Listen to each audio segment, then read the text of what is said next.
Gegoed superieure wezens, gegoed superieur organismen. Wij zijn allemaal het menselijk ras. Ons gemeenschappelijke vijand is de dood. Welkom op Play.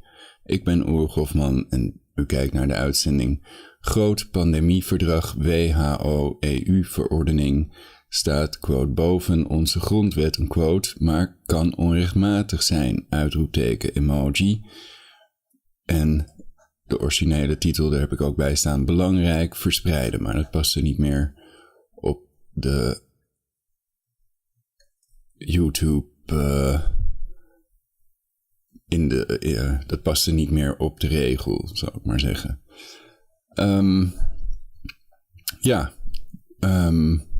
Dus we gaan kijken naar die video van Gideon van Meijeren. Verder heb ik nog een hoop artikelen voorbereid. Het is hele belangrijke informatie. En mogelijk staan er 7 miljard mensenlevens op het spel. Ik kan beginnen met een paar samples van Bill Gates. Het is namelijk zo dat het duidelijk is dat ze van een technologie van spuitjes waarvan de lange termijn effecten nooit zijn getest, niet kunnen aantonen dat niet iedereen daaraan zal overlijden op de lange termijn. Bijvoorbeeld door antilichaamafhankelijke versterking en door auto-immuunziektes bijvoorbeeld. Maar goed, ik begin met een paar Bill Gates samples.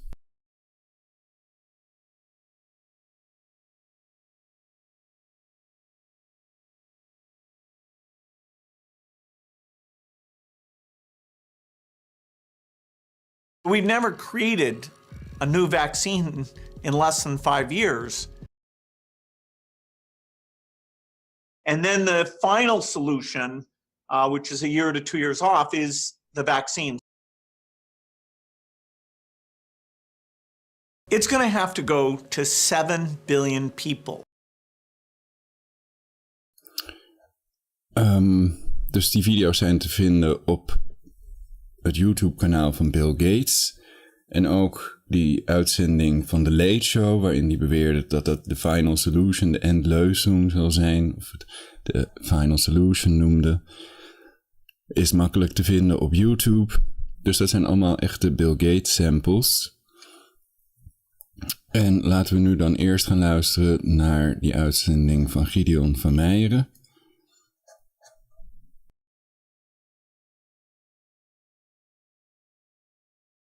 Wat ik heb gezegd is dat de hoogste wetten die hier vandaag in Nederland gelden, niet worden gemaakt hier in het parlement, maar in Brussel. Dat kan niemand ontkennen. Ieder regelingetje, ieder besluit dat in Brussel wordt genomen door Roemeense en Bulgaarse commissarissen, dat staat direct boven onze grondwet.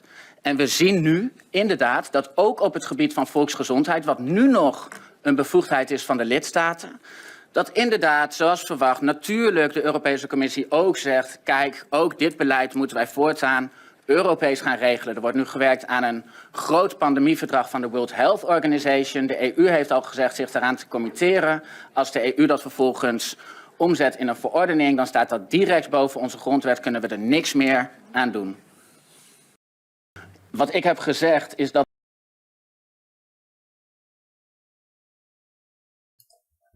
En wat dus belangrijk is om ons te realiseren is dat de EU natuurlijk ook een rechtspersoon is. En die kan natuurlijk ook handelingen verrichten die onrechtmatig zijn.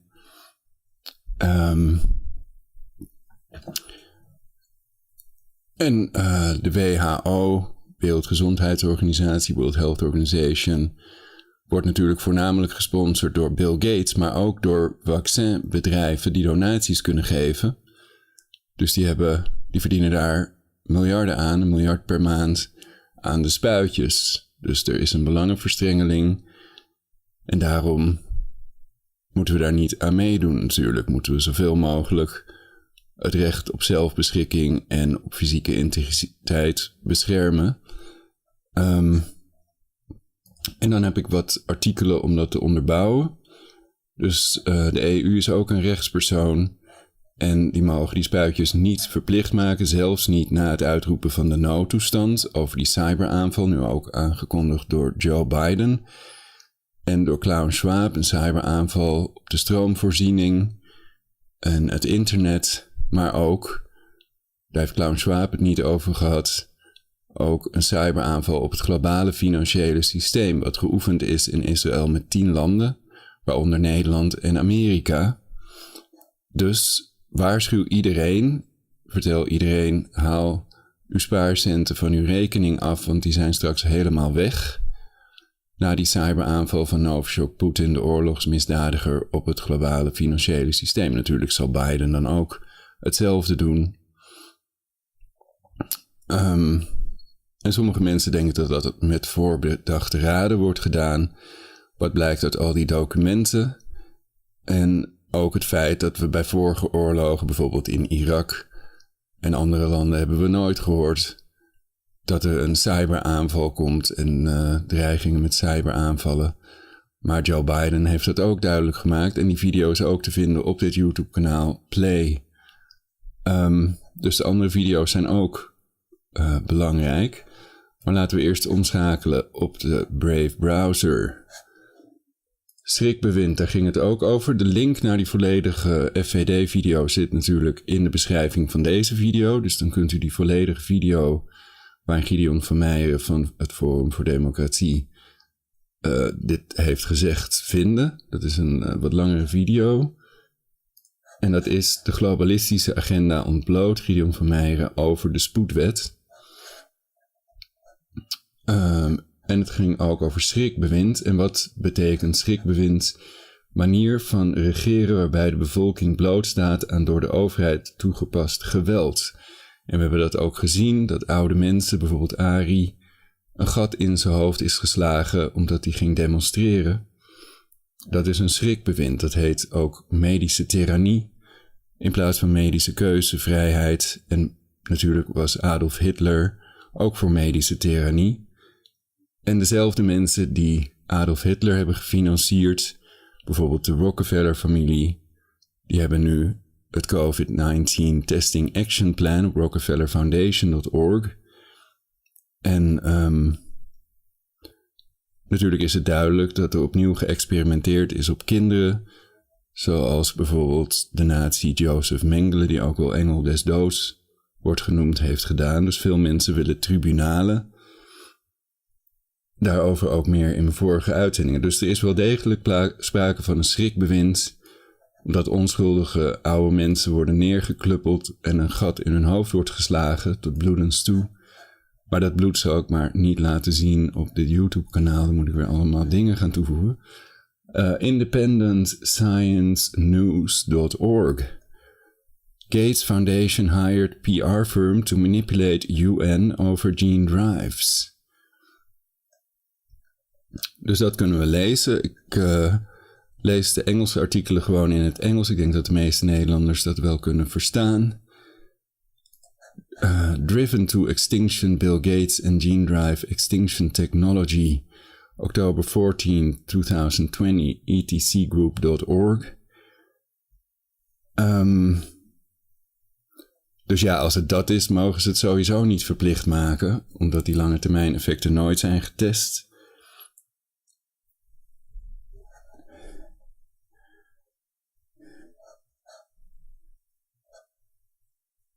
As part of our contribution to a new global citizens report Gates to a Global Empire, quote, we explore the way in which the Bill and Melinda Gates Foundation, BMGF, is forcing dangerous gene drive technologies onto the world. BMGF is either the first or second largest funder of gene drive research alongside the shadowy US military organization, Defense Advanced Research Projects Agency, DARPA. They also created these creepy HIMEMS, hybrid insect microelectric mechanical systems, which are remotely controlled insects. You can easily check that.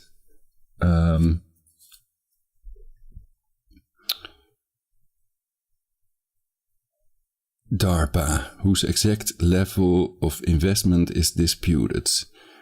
BMGF have also funded and influenced lobbyists, regulators, and public narratives around gene drives in an attempt to push this dangerous sci-fi sounding technology into real-world use shifting research priorities on industrial agriculture, conservation and health strategies along the way, and attracting the interest of the military and agribusiness sectors alike.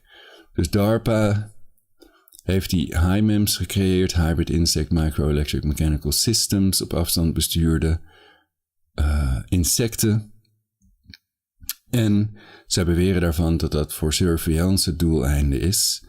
Maar ze hebben al sinds 1974 het synthetische telepathie-patent, wat alleen wordt toegekend als het een werkende machine is. Dus ze hebben sinds 1974 het apparatus to remotely monitor and alter brainwaves patent. En dat betekent dus dat ze onze hersengolven niet alleen kunnen gadeslaan op een monitor, maar met het algoritme van de NSA, wordt beweerd online, kunnen ze die hersengolf ook decoderen. Dus ze kunnen door onze ogen meekijken en onze hersengolf ook modificeren.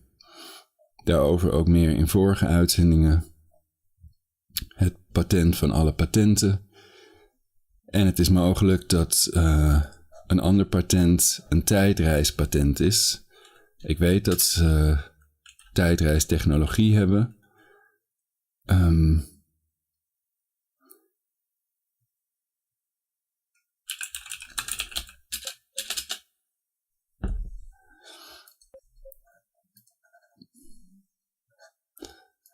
Method of gravity distortion and time displacement, dat kan het echte tijdreispatent zijn. En dat kan eruit zien zoals bijvoorbeeld de tijdreismachine in de Terminator films. Met Arnold Schwarzenegger. The case for a global moratorium on genetically-engineered gene drives. Dus deze wil ik gaan lezen. Want ik heb reden om te vermoeden dat het daar wel om gaat. Namelijk ook dat artikeltje wat ik net heb laten zien. Gates Foundation hired PR firm to manipulate UN over gene drives. Want er waren dus 170 globale groepen bij de Luciferiaanse VN-conventie. Dit is een artikel van 5 december 2016. En zij hebben daar gevraagd om een verbod op, een moratorium op die gene drive technologie. Ik kan het Wiki Gene Drive artikeltje er nog een keer bij halen.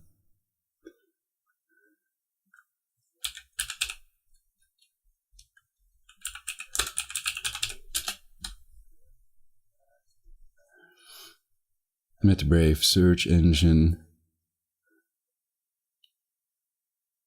En we zien dus de techniek can employ adding, deleting, disrupting or modifying genes. De techniek kan gebruik maken van het toevoegen, verwijderen, verstoren of modificeren van genen. En onder ethics concerns, bioethics concerns, models suggest that extinction-oriented gene drives will wipe out target species. Ze vernietigen dus doelspecienorganismes.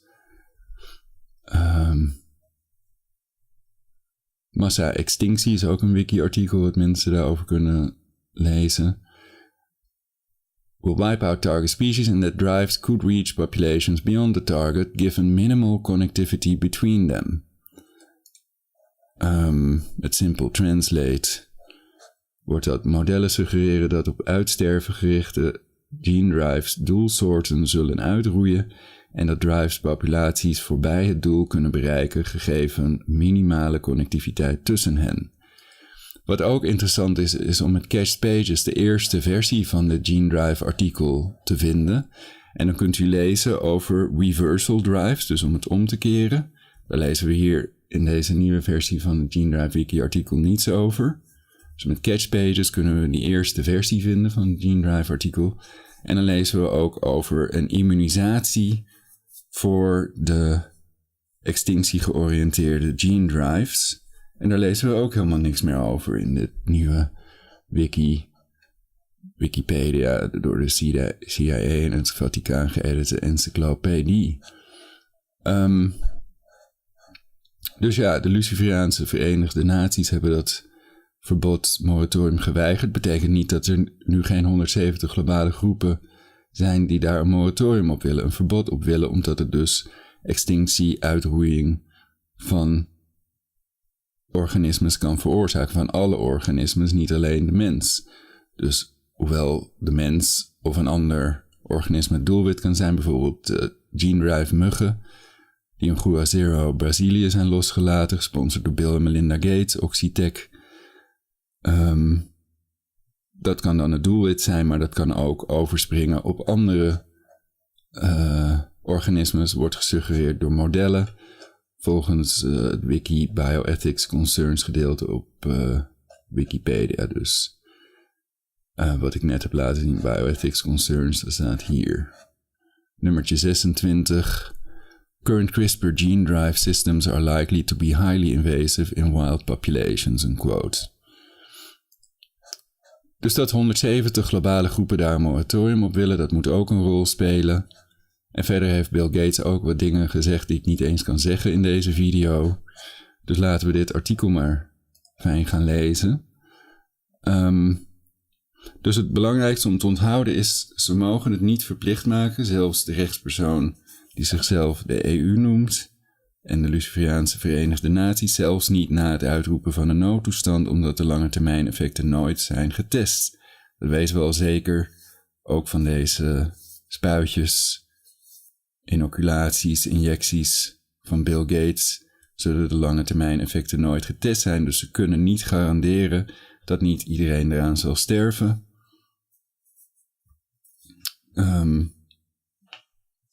Of ze kunnen niet ontkrachten dat iedereen eraan zal sterven. Het hangt er maar net vanaf hoe je dat wil zeggen.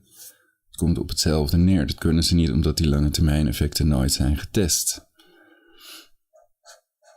Oké, dus laten we gauw the case for a global moratorium on genetically-engineered gene drives gaan lezen.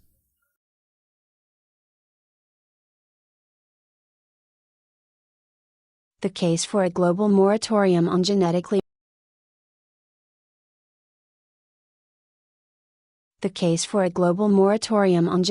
engineered gene drives. What are gene drives?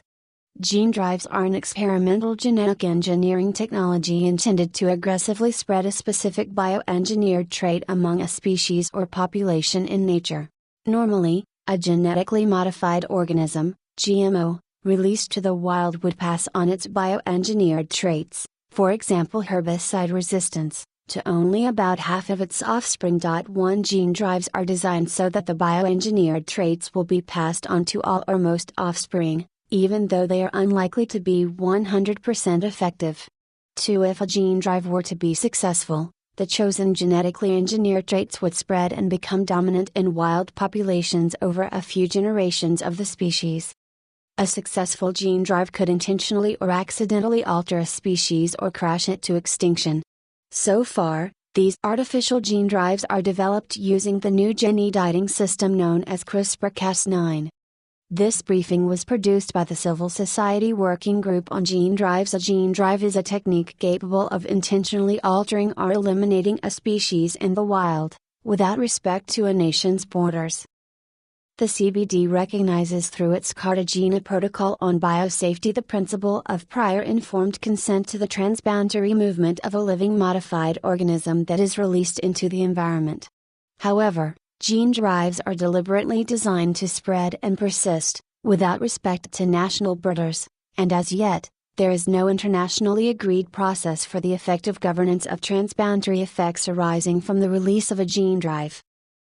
Given this governance gap as well as the serious ecological and societal effects a release could introduce, a moratorium on the applied research, development and release of genetically engineered gene drives is the appropriate CBD response. What might gene drives be intended for? Gene drives may be deliberately introduced into invasive species to eradicate them from the wild for conservation purposes, or into weed species to remove them from farmers' fields. They could be used to exterminate crop and livestock pests and destroy herbicide resistance in superweeds.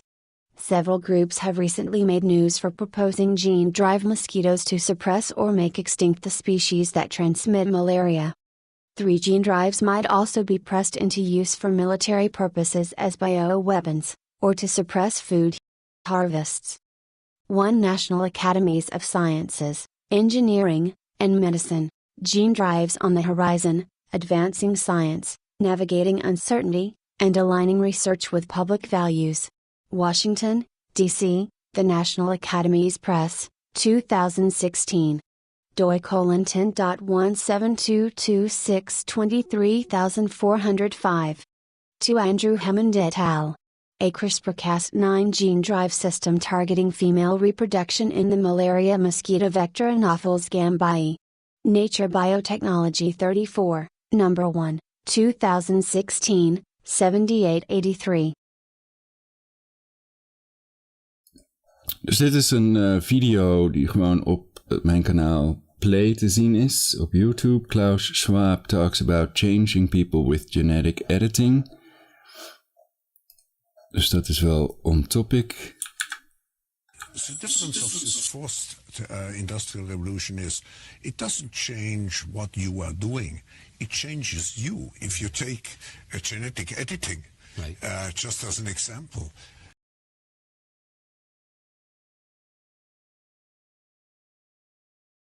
Antonio Regalado, The Extinction Invention Technology Review April 13, 2016. Accessed at www.technologyreview.com/s/601213/The Extinction Invention/1 How quickly are gene drives being developed?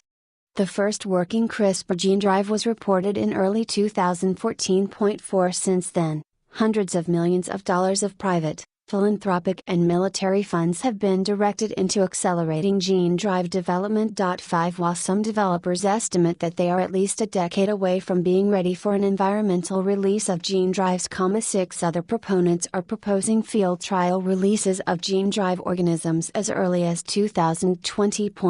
So far gene drives have been put into mice, fruit flies, mosquitoes, yeast and nematodes. The temptations of gene drives. Some policymakers may be drawn to gene drives since they seem to propose a simple silver bullet solution to complex problems. Technicians and corporations may be thrilled by the apparent technical power gene drives offer and the potential for increasing profit. While technical applications may be marketed with ambitious claims as ready-made solutions, failed experiments with such technological solutions in the past have demonstrated the need for precautionary approaches and deeper research into biological impacts. The governance gap and need for a moratorium. There is no internationally agreed process for the effective governance of transboundary effects arising from the release of a gene drive. This is an enormous governance gap. The CBD has previously recognized the ecological, cultural and socio-economic risks posed by living organisms that are genetically modified, LMOs. Through the Cartagena Protocol on Biosafety, the principle of prior informed consent has been established with respect to the transboundary movement of LMOs that are released into the environment. This puts a duty on a party exporting such an LMO to seek prior consent from the destination country. The procedures are designed to cover intended movement across the border of a single nation. They are clearly unsuited to the unrestricted flow of an LMO without respect for borders, which is intrinsic to the use of gene drives. As a gene drive deliberately aims to change or remove species, and species range across political borders, transboundary effects will tend to be inevitable across multiple countries.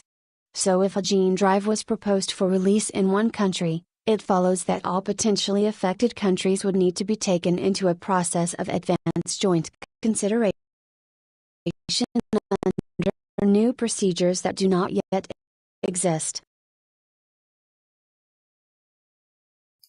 Ik ben even een ander artikel, belangrijke informatie aan het opzoeken. Dus ik start een derde browser op mijn Opera GX browser die ik daarvoor gebruikte in het verleden. Dus vandaar dat de text-to-speech engine een beetje hapert. Maar ik kan hem eventjes op pauze zetten, zolang ik daarmee bezig ben. Oké, nou ja, nu moet het beter gaan. Due to this governance gap and the serious ecological and societal effects that a release could introduce, a moratorium on the release of genetically engineered gene drives is clearly the appropriate CBD response. International civil society organizations are recommending that the UN Convention on Biological Diversity place an immediate moratorium on applied research, development and release of genetically engineered gene drives. To the case for a global moratorium on genetically engineered gene drives for against VM, PRRI the mutagen chain reaction, a method for converting heterozygous to homozygous mutations. Science, New York, NY. 2015, 348 6233, 442 444. doi :10.1126/science.AAA5945.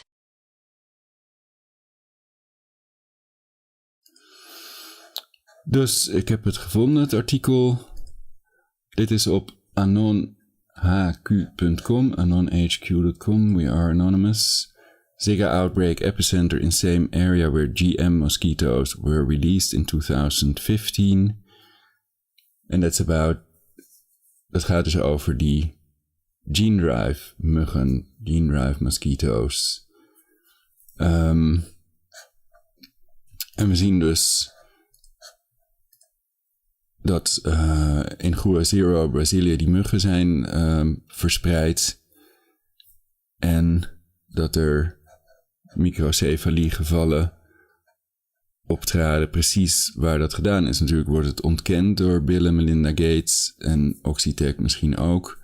En dan zou Oxitec verantwoordelijk zijn als dat kan worden bewezen dat die microcefalie-gevallen door die gene drive muggen zijn veroorzaakt.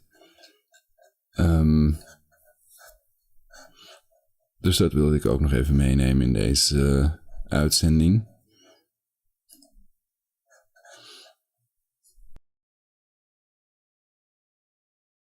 For example, the Bill and Melinda Gates Foundation have pledged $75 million US for gene drive research and development. The total foundation's $70 million and U.S. Defense Advanced Research Projects Agency is currently running at least 2 calls to find gene drive research, safe genes and insect allies.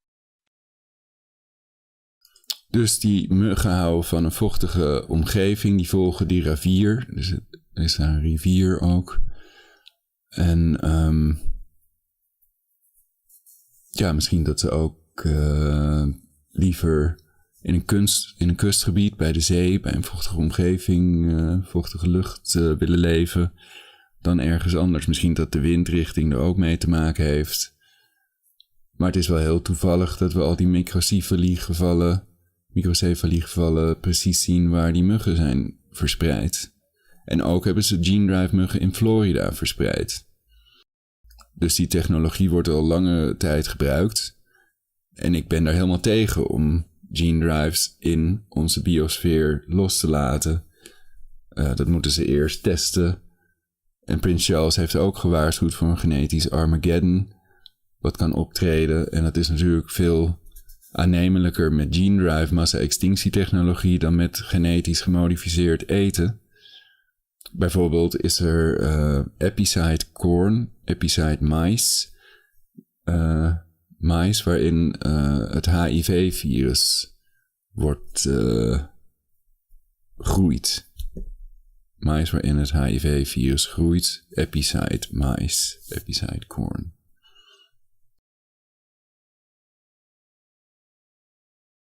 Oh, en dan wil ik ook nog meenemen dat 37 mensen aan een GGO, GMO, genetisch gemodificeerd organisme, genetically modified organism, zijn overleden. Dus 37 mensen zijn aan een GGO overleden. Dat staat in een voedingssupplement. En vele anderen zijn daardoor gewond geraakt. En dat is eigenlijk het nieuws wat de mainstream media ons moet meedelen. Dat zijn belangrijke dingen.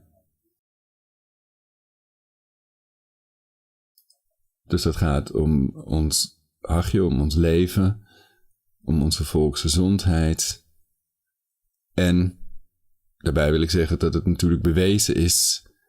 Het complot om de aarde te ontvolken wordt onomstotelijk bewezen door de boekquotes en de $1 miljoen kostende Georgia Guidestones.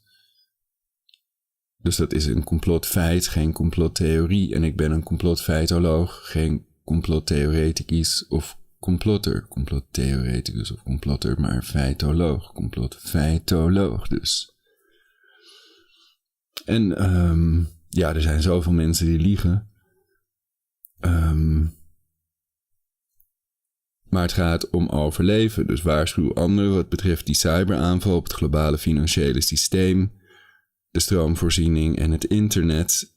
En help om dat te voorkomen en om het te overleven. Dus zorg ervoor dat dat internetstekkertje, die ethernetkabel, niet hangt aan een systeem waarmee onze stroomvoorziening wordt geregeld. En zorg voor een reserve-internet zoals Rusland heeft. Dus die hebben gewoon nog internet als dit gebeurt. Die hebben namelijk een intranet. Dus dat is geen echt wereldwijd internet meer, maar een intranet. Dus alleen in Rusland kunnen ze dan nog communiceren via dat netwerk. Dus dat kunnen we ook in Nederland hebben. Misschien met IPFS werken of zo. En het globale financiële systeem, dat moet ook niet aan het internet hangen. Dus je moet een database hebben van hoeveel geld iedereen heeft. Naast die database die aan het internet hangt. Zodat er bij een cyberaanval nog steeds bekend is hoeveel geld mensen op hun rekening hebben staan. Sommige mensen hebben miljoenen op hun rekening staan. Dus het is een goed idee om die mensen te informeren. Want anders is dat geld straks allemaal weg. En ik raad mensen aan om lang houdbaar eten te kopen, maar ook kraanwater. Omdat na een aanval op de stroomvoorziening er ook geen stroom meer is voor de pompen, elektrische pompen van het kraanwater. Dus dan is het een goed idee om water op te slaan. Want mensen kunnen maar 3 dagen zonder kraanwater. Ze kunnen ongeveer een maand zonder eten. Heel ruwweg.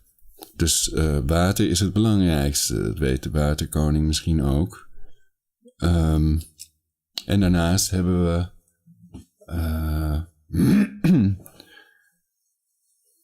dingen nodig als medische voorzieningen. Dus medicijnen voor een paar jaar vooruit bestellen als dat kan.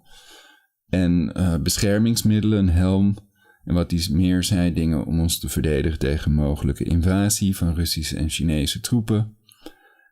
En een schuilplaats is misschien het beste. Dus niet thuis zijn als ze komen om alles te confisceren nadat ze die noodtoestand uitroepen. Na die cyberaanval is het eigenlijk het beste om, als het kan, misschien naar Mexico in de jungle te gaan wonen. Jungle, een YouTube-kanaal, Jungle Survival. Dat laat die 2 mannen zien die steeds nieuwe woningen maken van ingrediënten, dingen die in de jungle aanwezig zijn. Dus ze maken een soort cement met zand en klei uit de jungle, met water erbij. En met stokken en bamboe maken ze eerst een, hoe heet zoiets? Een grill of een woning waarop dan die klei wordt gesmeerd en ook ondergrondse woningen. Dus mensen kunnen gewoon een kuil graven, stokken eroverheen, gras eroverheen en een plank waarop ook gras zit, zodat ze onder de grond zitten, zodat niemand ze nog kan vinden. Doet me ook denken aan Anne Frank, achter de boekenkast verschuilen. Dus dat is een van de beste manieren. Ook doen alsof je dood bent, wat sommige mensen de vijand als vijand bestempelen. Russische en Chinese militairen iedereen doodschieten. Dan is het misschien het beste om te doen alsof je al dood bent. Want ze willen geen kogels verspillen aan iedereen die ze al dood hebben geschoten. Die gaan ze niet nog een keer neerschieten. Dus dat kan ook een belangrijke overlevingstechniek zijn tijdens zo'n, wat sommige mensen kul noemen, het plunderen en uitroeien van de wereldbevolking. Culling the human herd, the useless eaters. Maar dat zijn juist de mensen die het doen. die natuurlijk supercrimineel zijn, omdat ook de overheid en de VN rechtspersonen zijn, mogen ze helemaal niemand doodmaken, niet één persoon. Ze horen ons te beschermen en dienen voor dat belastinggeld. Dus mensen die openlijk aan hebben gezet tot het plegen van genocide, met boekquotes en Georgia Guidestones, die moeten worden gearresteerd, niet geapplaudiseerd. En die illegale Georgia Guidestones, het verbaast me dat die nog steeds niet onder handen genomen zijn met een hamer. Want die staan er nog steeds nadat die 7 miljard mensen uitgeroeid zijn, moet je opletten. 6. Personal communication with Dr. Kevin S. MIT Sculpting Evolution Group. Sep 2016. 7. Bird Project, Genetic Biocontrol of Invasive Rodents, led by Island Conservation International. Details at www.islandconservation.org/program coordinator/ Civil Society Working Group on Gene Drives www.symbiowatch.org/Gene Drives. 3. Inability to adequately assess effects. Absence of an agreed procedure for considering a release is just the first roadblock to a functional governance arrangement. There is almost as large a gap in the key process that such an agreement would rely on. Currently, there is only a poor ability to predict the effects a gene drive would unleash, the information central to a meaningful release consideration. Gene drive effects. Difficult to predict. The full ecological impacts of gene drives are unknown, but are likely to be complex and difficult to predict. Species may not respond as expected, instead developing mutations that in turn cause unexpected problems. Eradicating a single species or altering its behavior can affect symbiotic and competitor species, community structure, food webs, pollination, predation, nutrient cycling, and result in the loss of biodiversity and ecosystem functions. Pathogens and parasites may shift hosts and new ecological niches may be opened, which would invite new, or more, damaging and invasive species.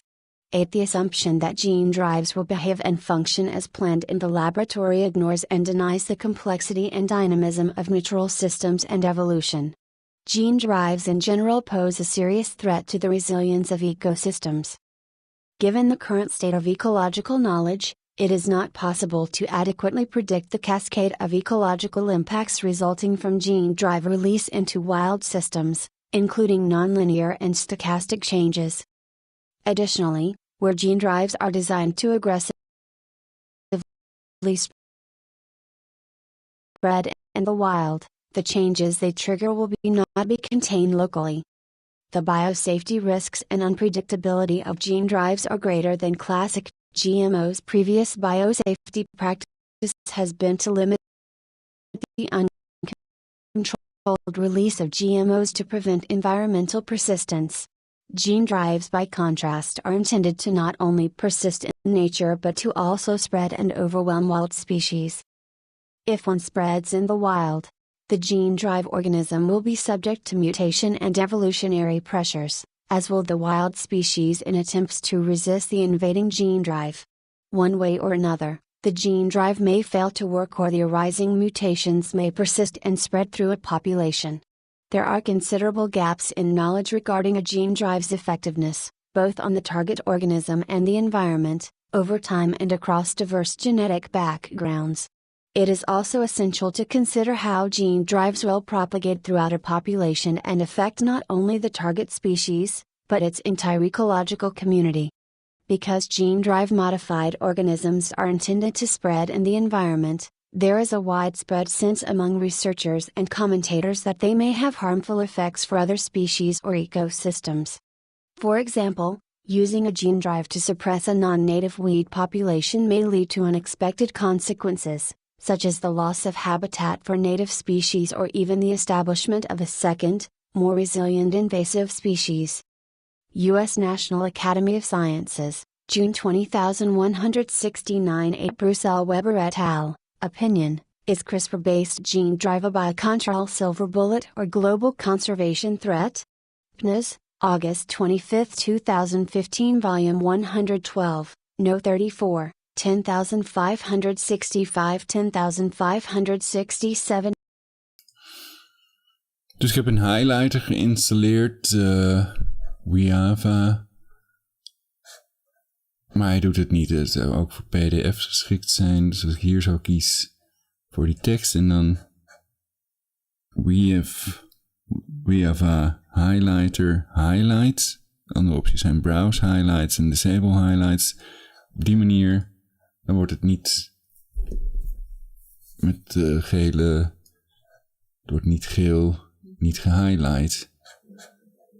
Dus laten we maar weer overschakelen op de gewoon tekst. Ik weet niet of het al bijna helemaal voorgelezen is. 9 National Academies of Sciences, Engineering, and Medicine.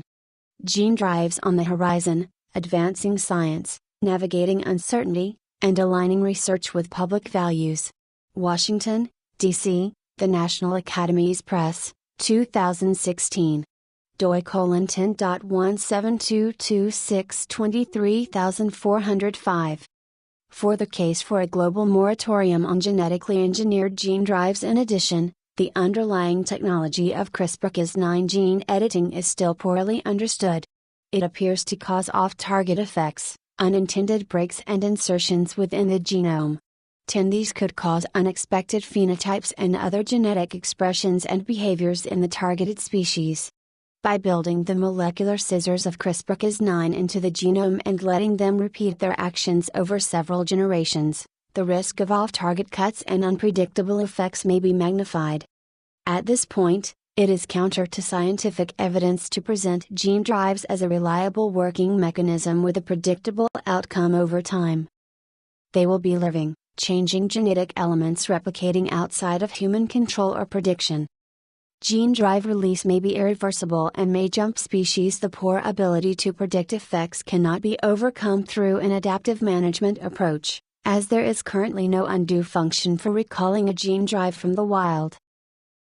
Proposals to release reversal drives 12 or to limit gene drive spread through theoretical local drive systems 13 are highly speculative.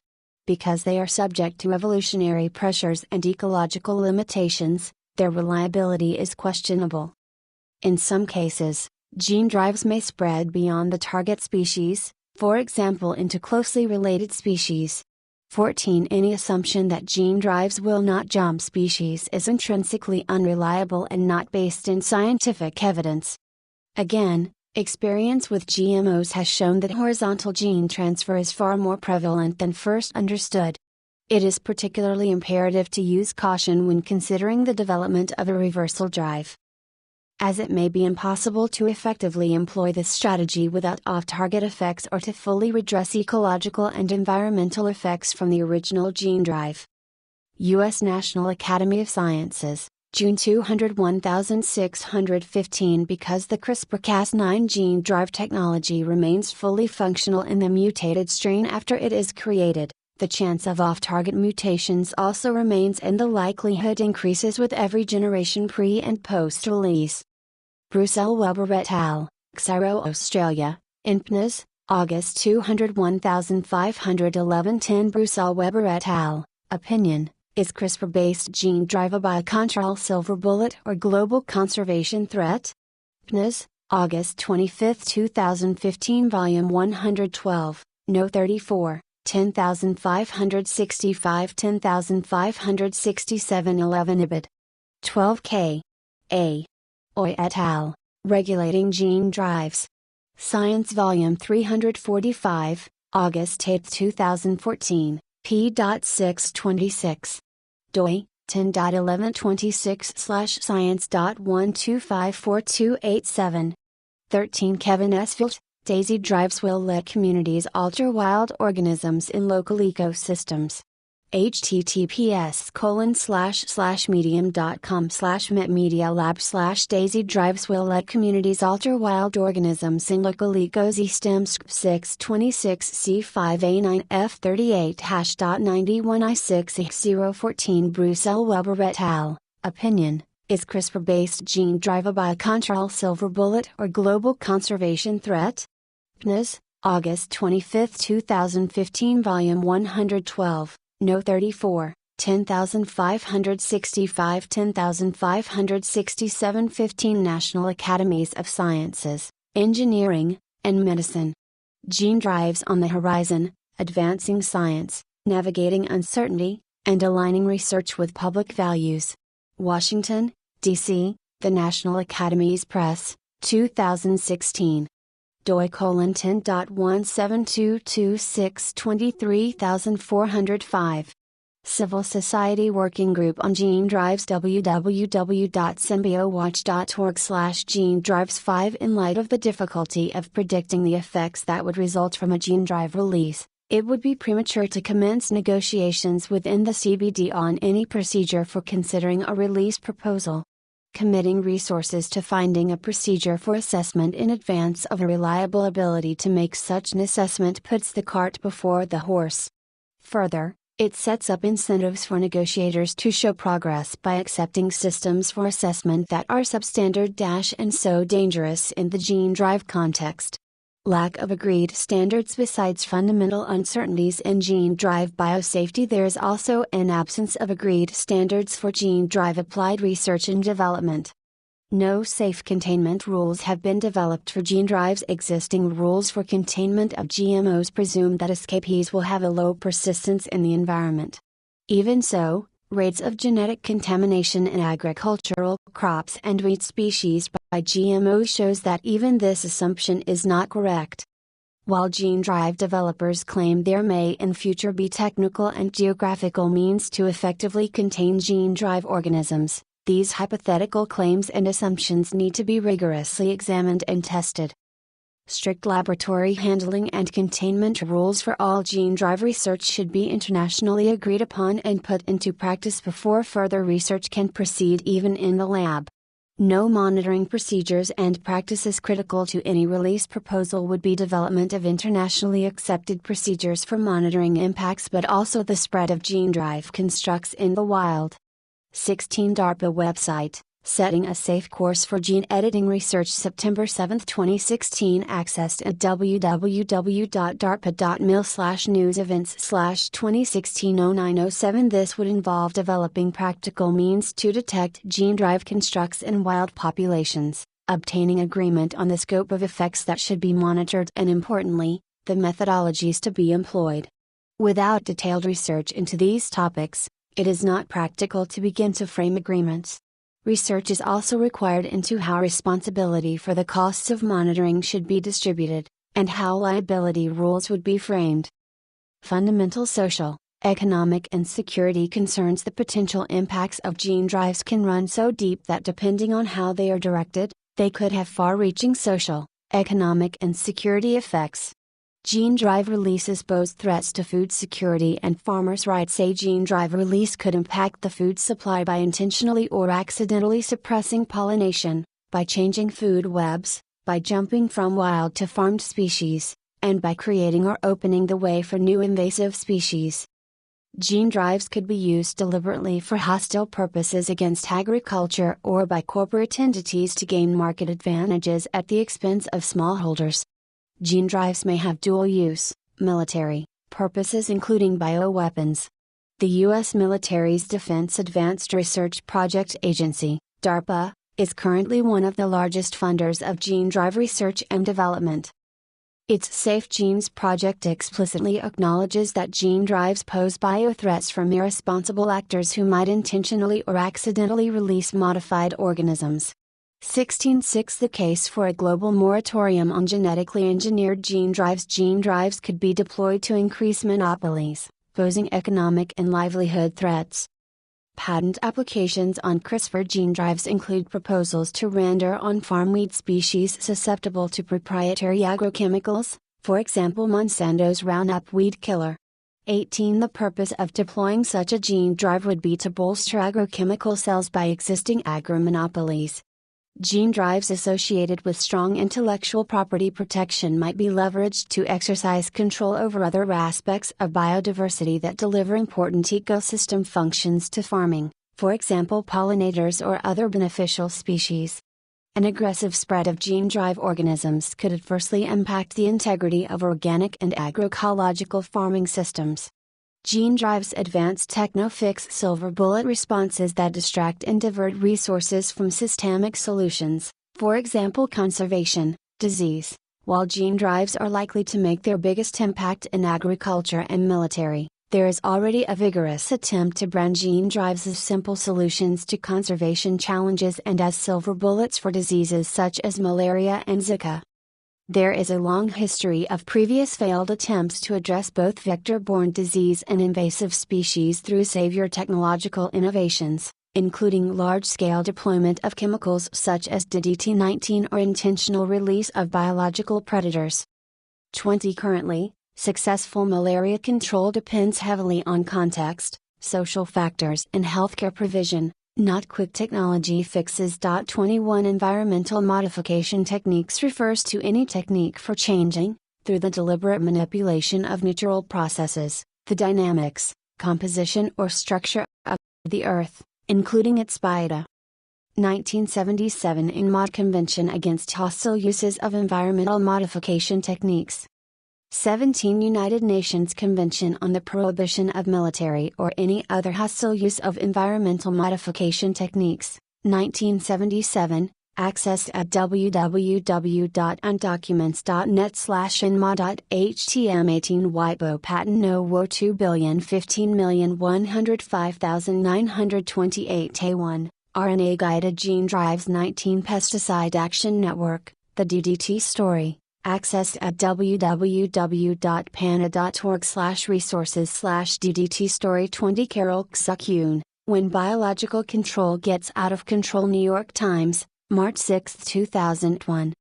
Accessed at www.newyorktimes.com/2001/03/06/science/when biological control gets out of control.html 21 Ann Platt McGinn.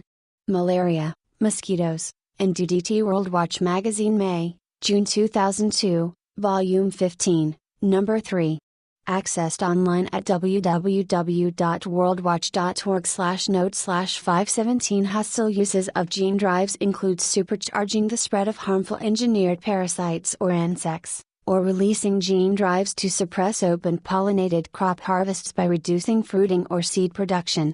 The development of local gene drives offers potential for more targeted weaponization in particular.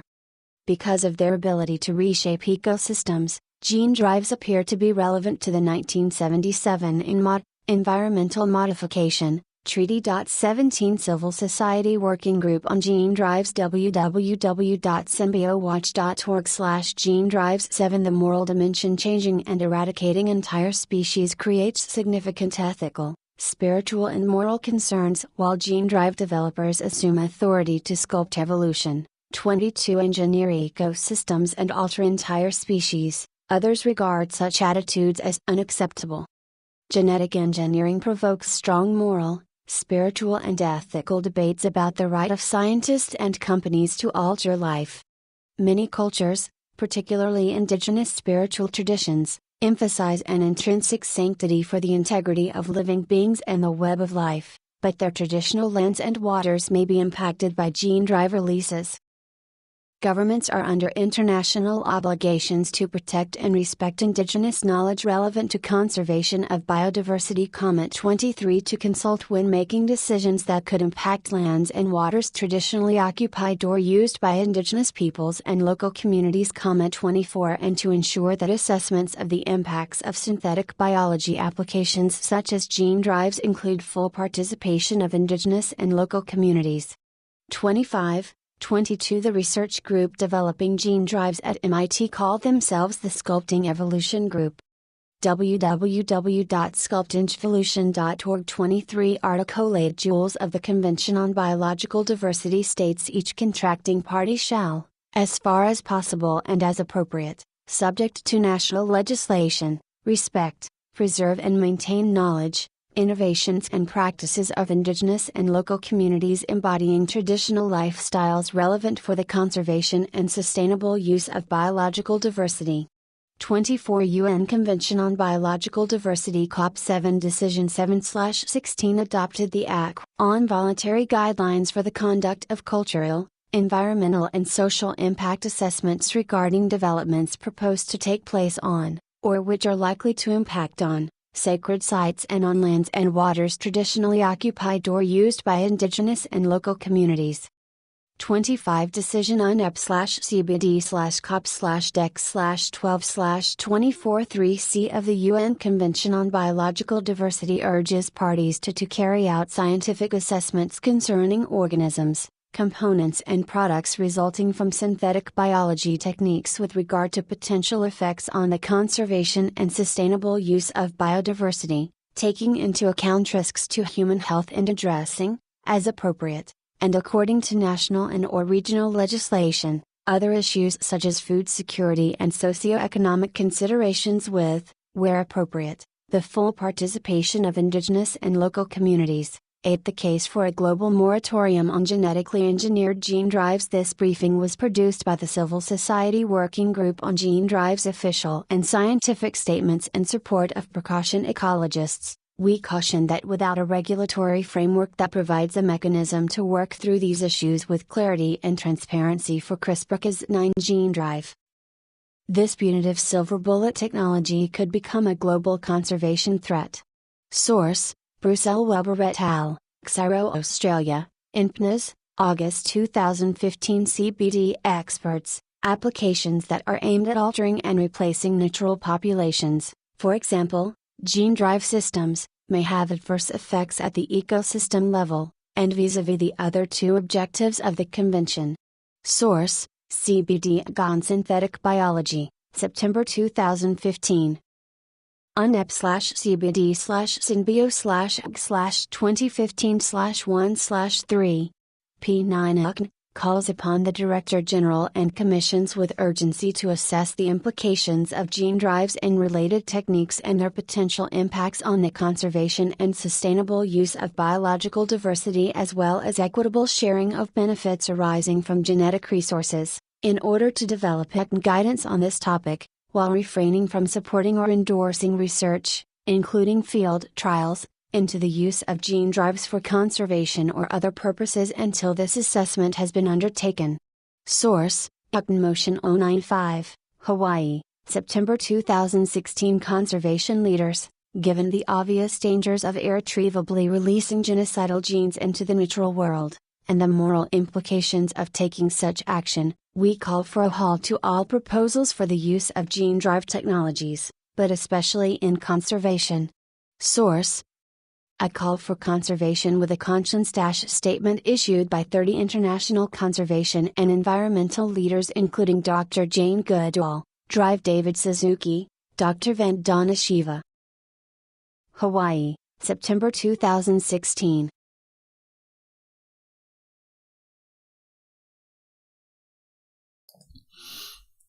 Okay, I'm finding a highlighter. Ik ben op zoek naar een highlighter die ook werkt op die pdf's. Maar ik heb ondertussen natuurlijk een ander artikel voorbereid.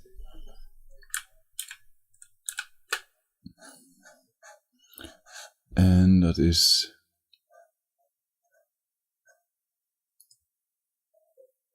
het artikel wat ik eerder heb laten zien. Gates Foundation hired PR firm to manipulate UN over gene drives. IndependentScienceNews.org. December 4, 2017. Gates Foundation hired PR firm to manipulate UN over gene drives by Jonathan Latham, Ph.D. The Bill and Melinda Gates Foundation this year paid a PR firm called Emerging Ag $1.6 million to recruit a covert coalition of academics to manipulate a UN decision-making process over gene drives, according to emails obtained through Freedom of Information requests. Gene drives are a highly controversial new genetic extinction technology. They have been proposed as potentially able to eradicate malarial mosquitoes, agricultural pests, invasive species, as well as having potential military uses. Emerging Ag calls itself a boutique international consulting firm providing communications and public affairs services. Its president and founder is Robin Anderson, a former international communications director of CropLife, the global lobby group for the biotechnology, seed, and pesticide industries. Gates Campus, Seattle. The FOIA emails reveal that the project coordinated by Emerging Ag was dubbed the Gene Drive Research Sponsors and Supporters Coalition. It consisted of 3 members of a UN committee called the Ad Hoc Technical Expert Group on Synthetic Biology, and, plus a larger group of 65 covertly recruited, but seemingly independent, scientists and officials, all coordinated by a still larger number of government officials, mainly from English-speaking countries, PR advisors, academics, and members of various Gates-funded projects. The IC on synthetic biology is part of the UN Convention on Biological Diversity, CBD. This IC is tasked with creating a formal set of regulatory recommendations to help governments avoid negative impacts on biodiversity. Its recommendations are supposed to draw from the discussions of an online forum of experts called the UNCBD Online Forum on Synthetic Biology. The IC on synthetic biology is about to meet, on December 5, 2017, in Montreal, where gene drive issues raised in that online forum are expected to be a significant focus of discussions. The 3 IC members who coordinated with Emerging Ag are Dr. Todd Kukin of North Carolina State University, Robert Friedman of the J. Craig Venter Institute, and Professor Paul Fremont of Imperial College, London. The first and last represent teams and institutions that have received at least $99 million between them from the U.S. military and U.S. foundations, including Gates, to develop and test gene drive systems. Of course, AHTEG can be read as ATEG.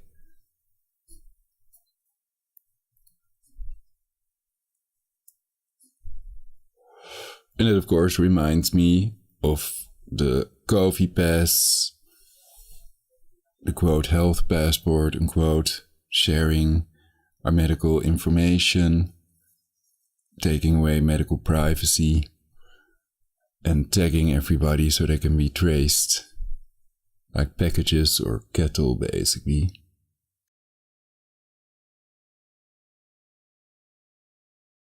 The CBD Online Forum on Synthetic Biology. By genocidal governments, of course. The biggest genocides were perpetrated by governments, not by civilians, but governments.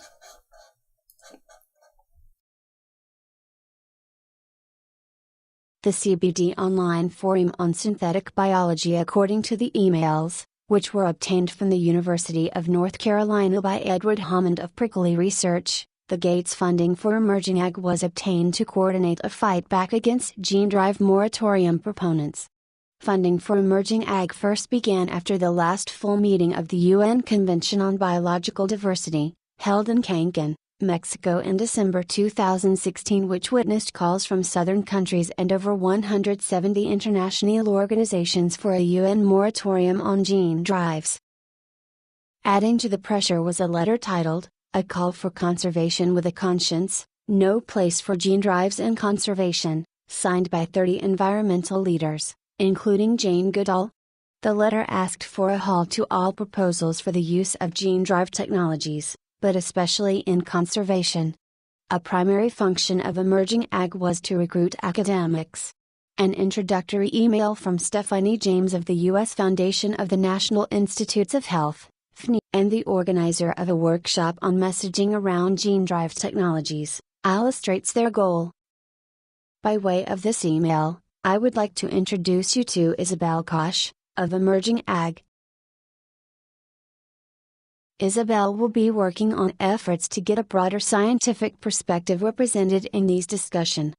She is looking for a few good scientists who have a broad perspective on the issues around gene drive and are mature enough to be able to deal with the kinds of conversations that can arise within the CBD arena. Isabel would like the chance to explain what this all means and what activities will be needed to fight back against gene drive moratorium proponents before the next CBD meeting in 2018. Ultimately, she is looking to get some volunteers to help in the cause. I hope you will all be interested enough to get back in touch with her to learn more about what this might entail. I'm sorry to say that these next few years are going to be critical and we are going to have to take the fight outside the laboratory. The primary task of the covertly recruited academics, those who were not on the inner circle of the IG itself, was thus to stack the UN's CBD Online Forum on Synthetic Biology. This forum was expected to discuss the wide scientific concerns about gene drives. The UN CBD process is the only multilateral process currently addressing gene drives. Recruited academics receive daily briefings and instructions from emerging ag on how to influence the discussion. My name is Ben Robinson, I work with Isabel Koch and Delphine Thizzi, and I will be sending you regular updates on the discussions taking place in the context of the CBD's open-ended online forum on synthetic biology. I will monitor contributions and provide you with brief summaries of the content and tenor of conversations, while highlighting topics and posts you may wish to address. Should you feel that a topic needs to be addressed but you do not have the relevant resources or expertise, I can also help identify and coordinate those best suited among the group to respond to particular issues. The key role of the Gates Foundation Delphine Thizzi, cited in the email above, works at Target Malaria in London, England. Target Malaria is a Gates-funded project to use gene drives against mosquitoes. Emerging Ag's activities were overseen by Jeff Chertak, who is Senior Program Officer of Global Policy and Advocacy at the Bill and Melinda Gates Foundation. He is a former public affairs executive from Ogilvy PR who previously represented biotech and pharma giants in Brussels. Chertak sat on the coordination team of Emerging Ag's Gene Drive Research Sponsors and Supporters Coalition and is copied on several strategy calls and coordination phone calls. This is also not the first time that the Gates Foundation has used academics to influence public and private opinion on genetic engineering technologies, as witnessed by its funding of the Cornell Alliance for Science. Island Conservation, also heavily active in coordinating the manipulation of the ag on synthetic biology, has been U.S. nonprofit Island Conservation, which is leading the use of gene drives against invasive mammal species. Island Conservation is the linchpin of another network, called Genetic Biocontrol of Invasive Rodents, GBIRD. Heath Packard, Marketing and Communications Director of Island Conservation, enticed academics to join the CBD discussion process in an email dated May 30, 2017. We urge you to get yourself, or a colleague, nominated to the UN CBD Synthetic Biology Open-Ended Forum, July-Sep 2017. It is very important to have experts like yourselves to help balance policy discussions that might otherwise be weighted towards imposing a moratorium on gene drive research, as we saw last winter at the CBD convening of the parties. According to the emails, Island Conservation has numerous staff active in the promotion of gene drives, not just at the CBD but also in other scientific fora and the media. Island Conservation staff were among those who attended a workshop on messaging run by the Foundation of the National Institutes of Health, which seems to be an independent arm of the NIH proper. The workshop's agenda included a presentation by the Gates Foundation's Jeff Chertak entitled Presentation of Preliminary Findings of Testing Gene Drive Concepts and Terminology with Stakeholders and Informed Publics. Public Research and Regulation Initiative. The FOIA emails reveal that Emerging Ag also collaborated with a lobby group called the Public Research and Regulation Initiative, PRRI, that is little known outside the Convention on Biological Diversity. PRRI has a related influence operation which predates the efforts of Emerging Ag. Its history of lobbying the UN Convention on Biological Diversity over GMOs is mentioned in emails sent to a Canadian official on the UN Ag. In them, a PRRI member, Pint van der Meer, boasts about its 24/7 backup operation for like-minded government and industry experts who sit on the Ag. The emails suggest that national government representatives of Canada, US, UK, Brazil and the Netherlands were being remotely assisted by PRRI during closed-door discussions. To help PRRI, the Gene Drive Research Sponsors and Supporters Coalition offered to approach U.S. Department of Agriculture, USDA, contacts to find additional funding for PRRI's activities. The current funding sources of PRRI are not known, but former funders include CropLife International, Monsanto and the U.S. Grains Council. There is no transparency about who is influencing decisions on the future of global ecosystems, people's livelihoods, or our food system, said Dana Pearls of Friends of the Earth. U.S. gene drives could have profound ecological, health and socio-economic impacts, and the emails reveal a secretive attempt to game the system by gene drive proponents aiming to minimize regulations and oversight. Despite the public perception that conservation and public health are what motivates gene drive research, it is known that, besides the contribution of the Gates Foundation, most gene drive funding comes from the DARPA, the technology foresight arm of the U.S. Department of Defense. Gene drives are a powerful and dangerous new technology and potential biological weapons that could have disastrous impacts on peace, food security and the environment, especially if misused, said Jim Thomas of Epicenter Group. The fact that gene drive development is now being primarily funded and structured by the U.S. military raises alarming questions about this entire field. If this article was useful to you, please consider sharing it with your networks. It definitely is, and of course it's etcgroup.org, not etc. group. Monitoring power, tracking technology, strengthening diversity. So let's read this next article. Though it's from 2020, Driven to Extinction, Bill Gates and Gene Drive Extinction Technology. Reminds me of Extinction Rebellion also. October 14, 2020. Driven to Extinction, Bill Gates and Gene Drive Extinction Technology. As part of our contribution to a new Global Citizens Report, Gates to a Global Empire, we explore the way in which the Bill and Melinda Gates Foundation, BMGF, is forcing dangerous gene drive technologies onto the world. BMGF is either the first or second largest funder of gene drive research, alongside the shadowy U.S. military organization Defense Advanced Research Projects Agency, DARPA, whose exact level of investment is disputed.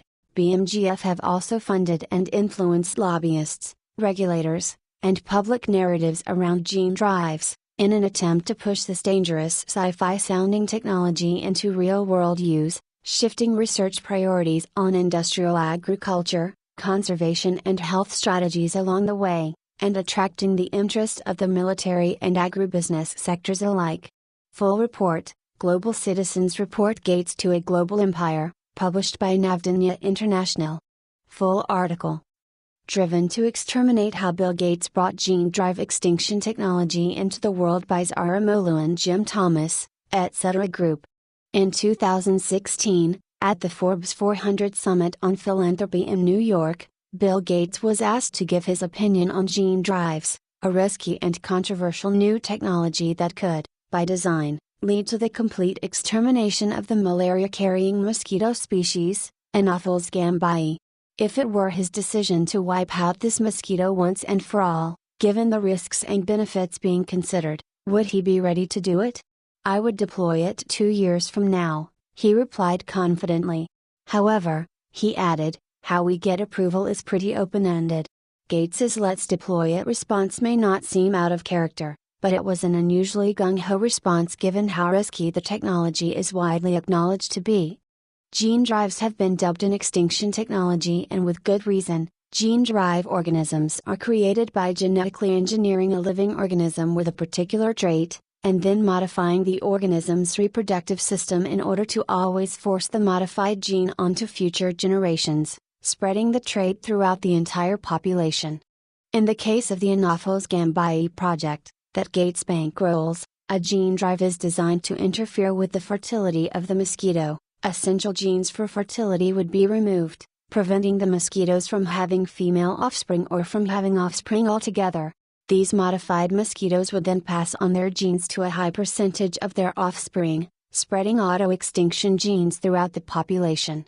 In time, the entire species would in effect be completely eliminated. Although still new and unproven, gene drives have provoked significant alarm among ecologists, biosafety experts and civil society, many of whom have backed a call for a complete moratorium on the technology. By deliberately harnessing the spread of engineered genes to alter entire populations, gene drives turn on its head the usual imperative to try to contain and prevent engineered genes from contaminating and disrupting ecosystems. The underlying genetic engineering technology is unpredictable and may provoke spread of intended traits. The notion that a species can be removed from an ecosystem without provoking a set of negative impacts on food webs and ecosystem functions is wishful thinking, and even taking out a carrier of an unpleasant parasite does not mean the parasite won't just jump to a different host.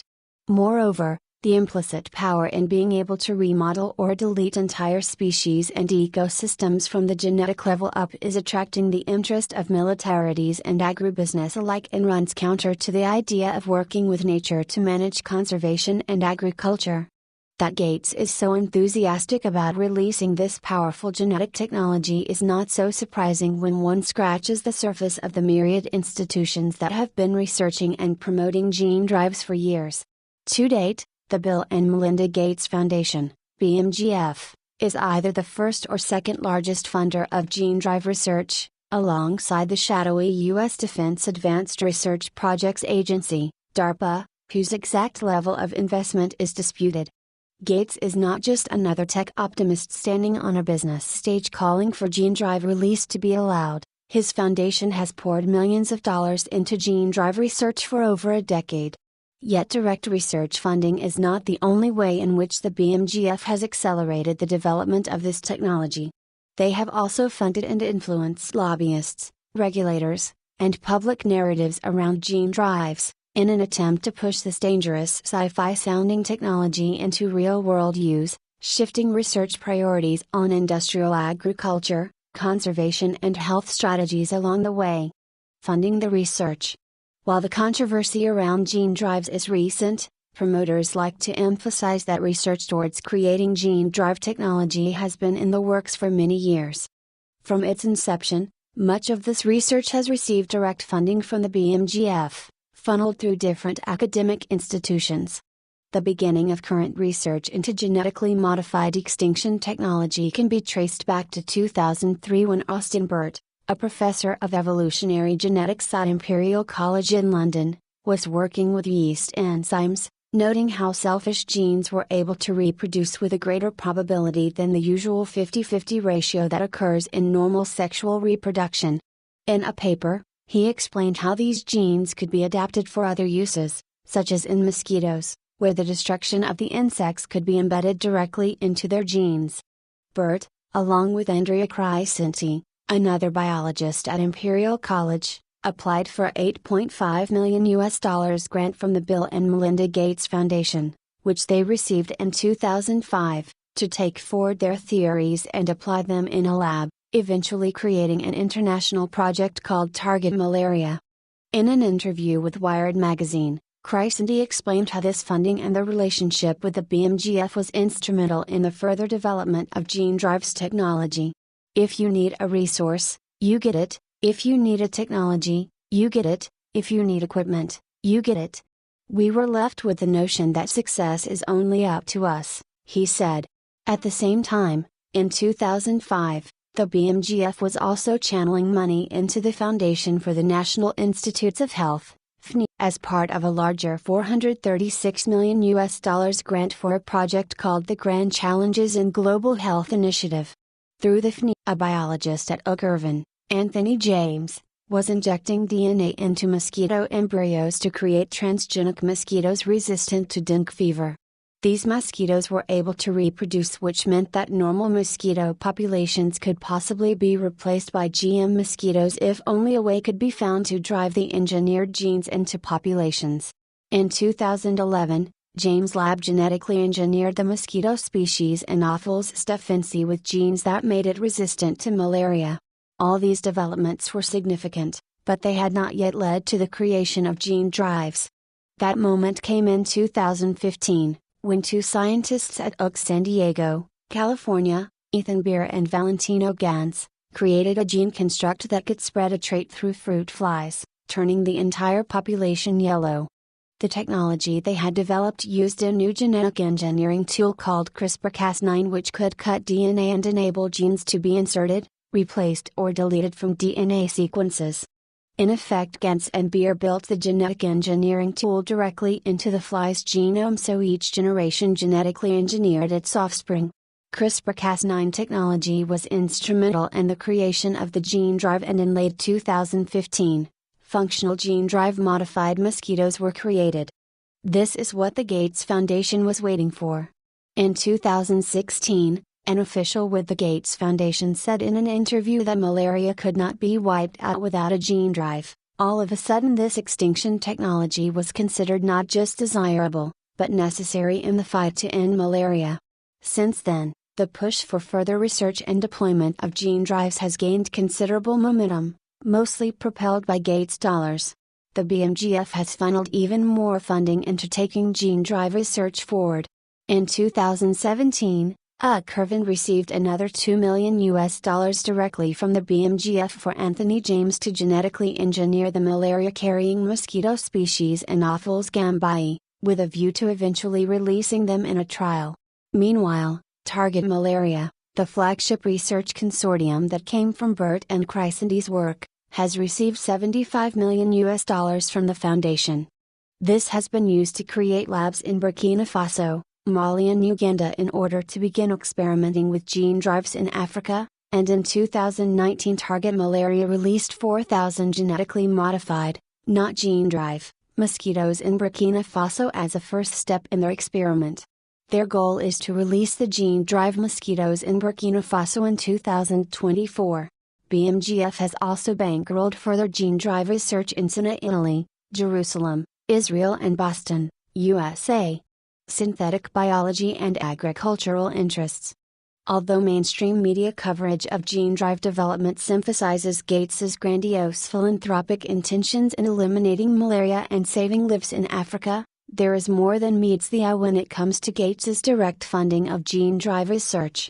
Gene drives are classified as part of a controversial field of extreme genetic engineering known as synthetic biology, SynBio, or GMO 2.0, in which living organisms can be redesigned in the lab to have new abilities.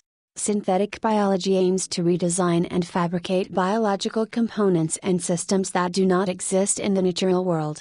Today it is a multi-billion-dollar industry which creates compounds like synthetic ingredients, synthetic versions of saffron, vanilla etc., medicines and lab-grown food products.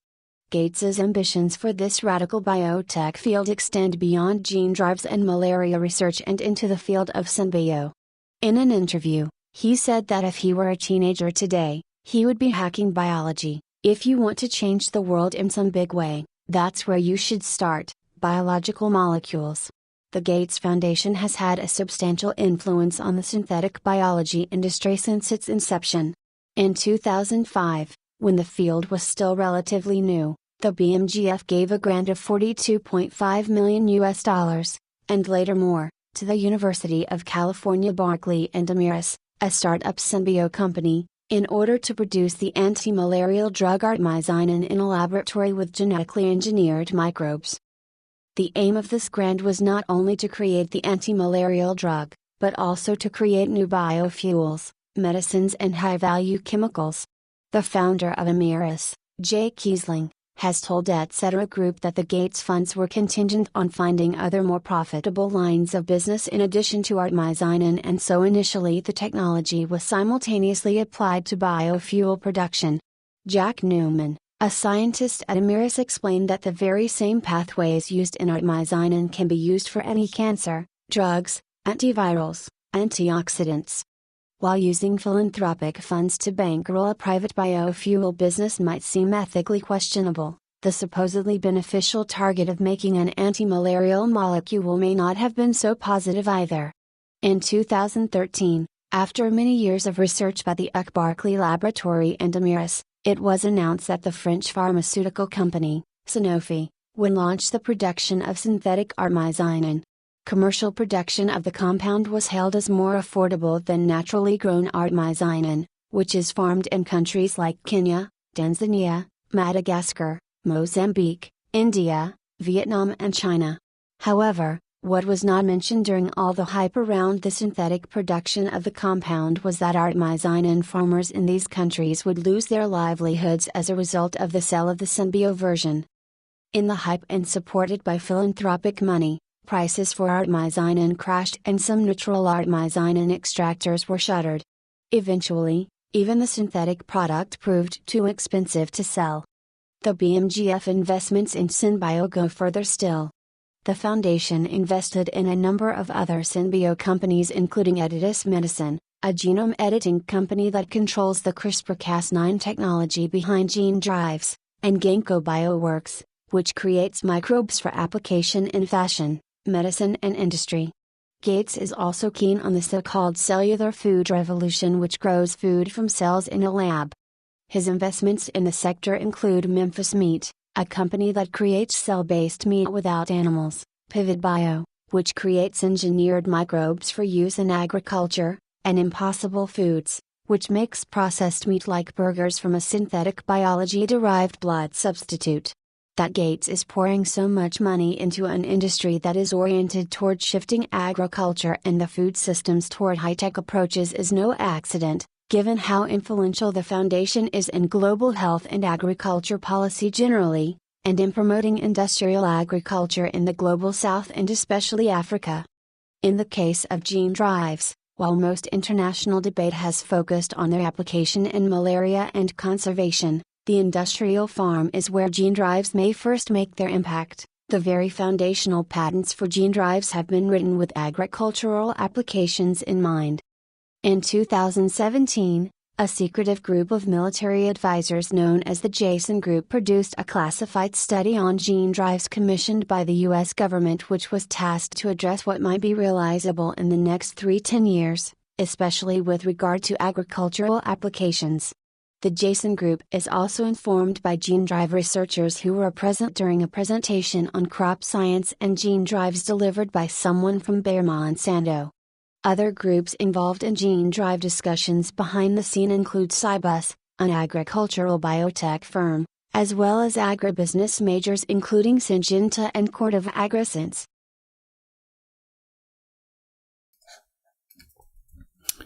Ik heb ook een uitzending hierover gemaakt, vaccinatiestatus van positief geteste en in het ziekenhuis opgenomen patiënten in maart 2022. En dit laat zien dat 68,74% van de positief getesten gevaccineerd was in maart 2022. Alle cijfers.nl. Ook schokkende cijfers in Engeland, maar in Nederland blokkeert het de reden waarom ik het genocidale RIVM noem, omdat ze de prikstatus, de vaccinatiestatus van de COVID-19-doden blokkeren.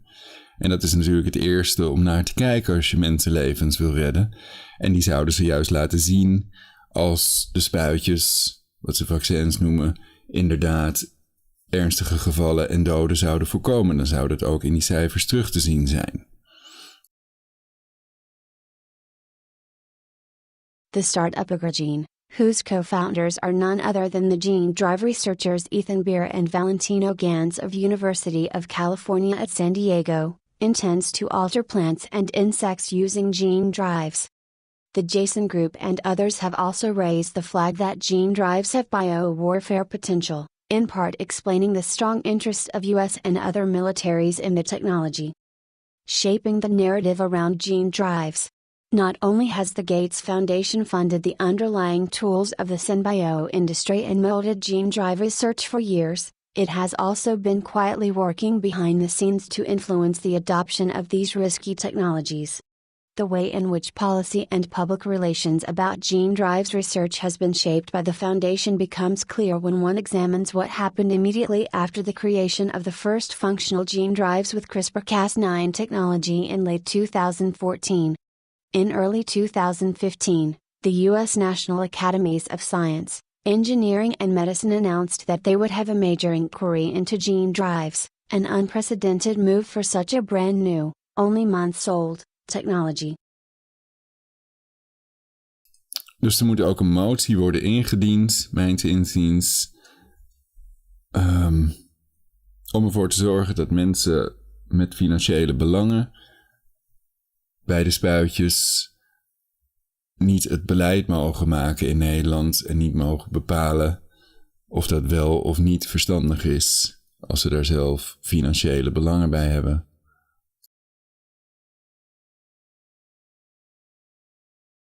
The study did not explore just the science of gene drives, but also aimed to frame issues around policy, ethics, risk assessment, governance and public engagement around gene drives. It was sponsored by the Defense Advanced Research Projects Agency, DARPA, and the Bill and Melinda Gates Foundation, through the National Institutes of Health, NIH, and the Foundation for the National Institutes of Health, FNI. Several panel members were recipients of Gates funds. The foundation has also channeled money into the MIT Media Lab, home to Kevin Esfield, who directs a group called Sculpting Evolution and was among the first people to identify the potential of CRISPR-based gene drive to alter wild populations. Last year the MIT Media Lab was embroiled in a controversy when it was revealed that it had received donations from the convicted sex offender Jeffrey Epstein. Through Epstein, the Media Lab secured $2 million from Gates, although it is not clear for which project. One of the most controversial findings which illustrate the extent to which the Gates Foundation is invested in influencing the uptake of gene drive technology was made in 2017 by civil society organizations following a Freedom of Information request. That process led to the release of a trove of emails revealing that a private PR firm called Emerging Ag was paid $1.6 million by the BMGF. Part of their work involved coordinating the fight back against gene drive moratorium proponents, as well as running a covert advocacy coalition to exert influence on the United Nations Convention on Biological Diversity, CBD, the key body for gene drive governance. After calls in 2016 for a global moratorium on the use of gene drive technology, the CBD sought input from scientists and experts in an online forum. Emerging Ag recruited and coordinated over 65 experts, including a Gates Foundation senior official, a DARPA, Defense Advanced Research Project Agency, official, and government and university scientists, in an attempt to flood the official UN process with their coordinated inputs. Emerging Ag now manages an overt advocacy network also funded by the BMGF called the Outreach Network for Gene Drive Research, whose stated intention is to raise awareness of the value of gene drive research for the public good. Its members include researchers and organizations that work on gene drive research, stakeholder engagement, outreach and even funders. Almost all of its members are separately funded by the Gates Foundation. In 2020, Emerging Ag received another grant from the Foundation for $2,509,762. Emerging Ag Incorporated. 2020. Malaria. Global Health. $2,509,762. Emerging Ag Incorporated. 2017. Malaria. Global Health. $1,603,405. Source: Bill and Melinda Gates Foundation. Governance and Lobbying at International Fora. During the international negotiations of the Convention on Biological Diversity, CBD, COP14 in Sharm el-Sheikh in 2018, the influence of the Gates machinery was on clear display. The multiple initiatives in which the Foundation had invested beforehand ended up having important consequences. Not only had the Foundation sought to influence the expert panels that informed the convention before the actual negotiations took place, but they had also managed to ensure that political support for gene drives in Africa, where the first gene drive mosquitoes are due to be released, was established well before the official negotiations, countering civil society concerns about and resistance to this highly risky technology. About 6 months prior to COP14, the African Union's technical arm, the New Partnership for Africa's Development, NEPAD, released a report in support of gene drive mosquitoes for malaria eradication. A year prior to the report, NEPAD was awarded $2,350,000 from the Open Philanthropy Project, a major co-funder of Target Malaria alongside BMGF, to support the evaluation, preparation and possible deployment of gene drives. Open Philanthropy's funding priorities often move in lockstep with BMGF priorities, and they are part of the same effective altruism movement of technocratic billionaires.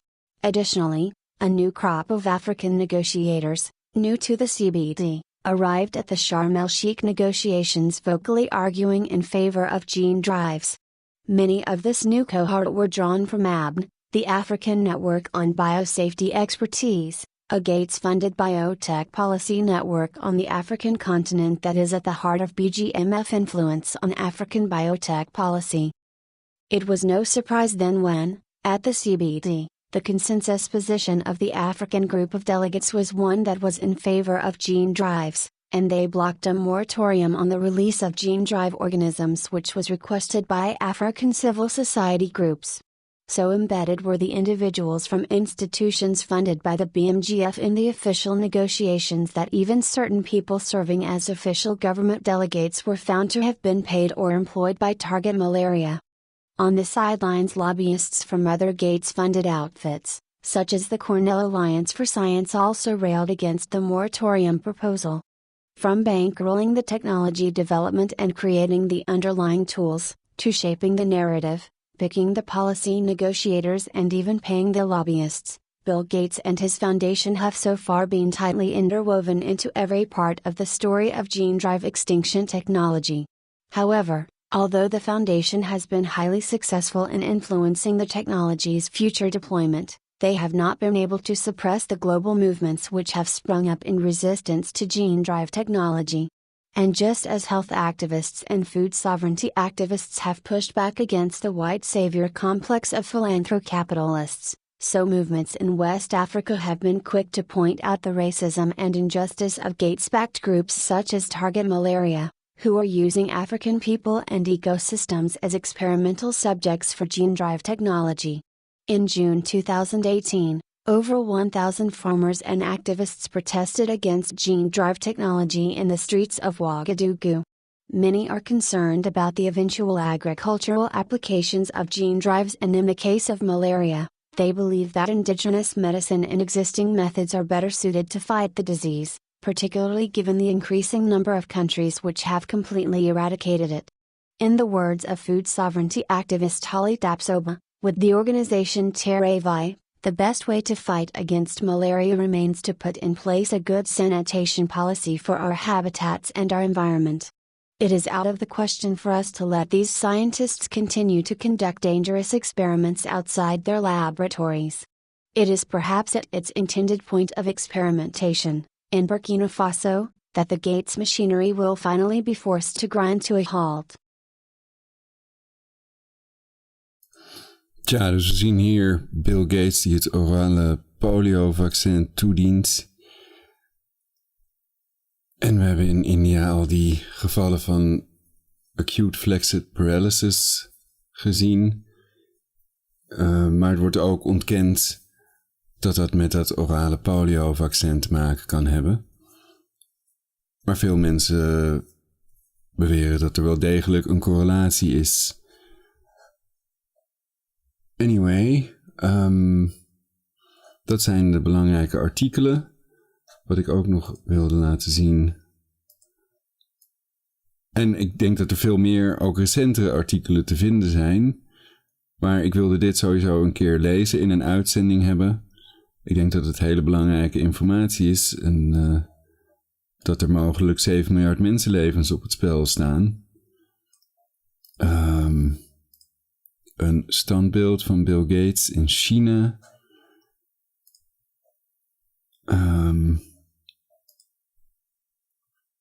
Yinhua op Imgur te vinden. Maar ik zocht eventjes het antilichaamafhankelijke versterking illustratietje. Net zag ik hem nog. Kan ik het sneller even zo doen.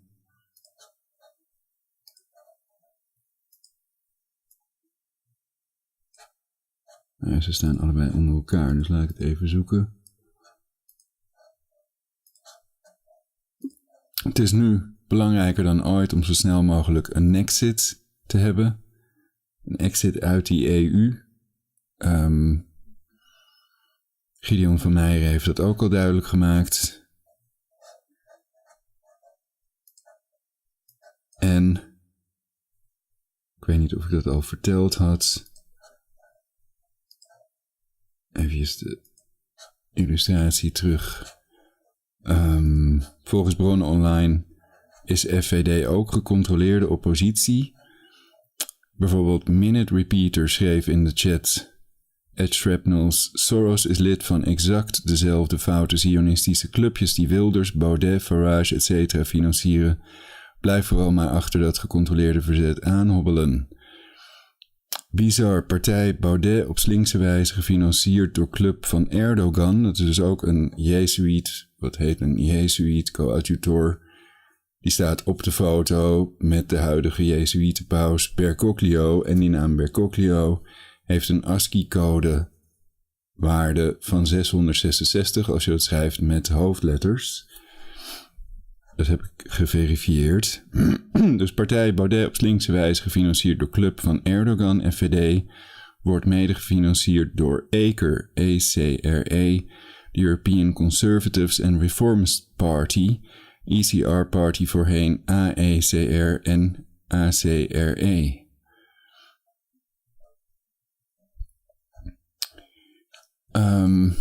In hoeverre dat waar is, moeten mensen zelf online nagaan bestuderen. Ik heb er ook een video over gemaakt. Dus niet al het geld op één paard inzetten of zo. Is het idee. En zelf een beweging starten en zelf invloed op die tijdlijn zijn. Zelf de toekomst creëren voor jezelf die je wil hebben. Misschien een parallelle economie. Ik zou zeggen, na een cyberaanval op het globale fiat currency virtuele geldsysteem, de banken, moet je natuurlijk niet nog een keer zoiets gaan introduceren. Dan moet je gewoon overschakelen op cash. En misschien ook zilver en goud cash introduceren met een intrinsieke waarde, zodat dat niet nog een keer kan gebeuren. Dus dat is juist een reden om geen cashless society te introduceren als dit zou gebeuren. Die cyberaanval op het globale financiële systeem geoefend in Israël met 10 landen, waaronder Nederland en Amerika. Sociable.ca, dat artikel heb ik ook gecoverd. Maar ik wilde nog eventjes anti-lichaamafhankelijke versterking laten zien. Aid, die zag ik net, dus toen dacht ik, ja, dat kan ik er mooi bij zeggen. Ook andere illustraties, toen ik aan het zoeken was naar een illustratie die ik zag waarbij ik wel een goed verhaal wist.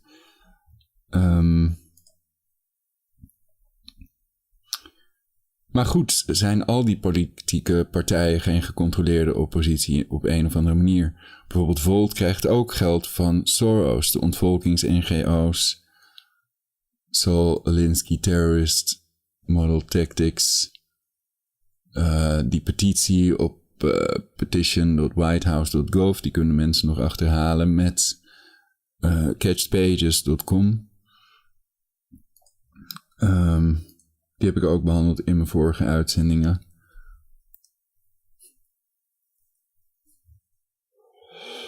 Volgens de illustratie op citizens.action.network op Facebook besturen de Jezuïeten, de militaire orde, de Jezuïeten genaamd, die besturen de inlichting- en veiligheidsdiensten die allemaal Luciferiaans zijn, allemaal vrijmetselaars zijn, volgens die illustratie. Kunt u bewijzen dat het niet zo is? Skype dan Prologic 999, maar nog niemand heeft kunnen bewijzen dat het niet zo is. En sommige mensen willen de waarheid ridiculiseren om de aarde te ontvolken.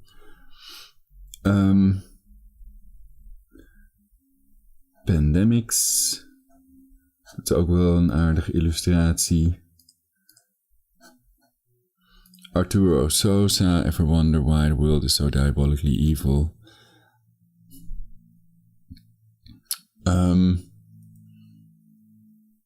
Volgens online bronnen heeft Peter Hans Kolvenbach de vernietiging van het WTC georderd, een order gegeven om het te vernietigen. Het WTC. Dus dat is niet de huidige leider van de Jezuïeten. Dit is de huidige leider. En die oorspronkelijke tekst heb ik veranderd. Zij hadden Adolfo Nicolas, de foto van Adolfo Nicolas hierbij staan. Dus ik heb de naam en zo heb ik veranderd hierin. Misschien dat het nog niet helemaal klopt.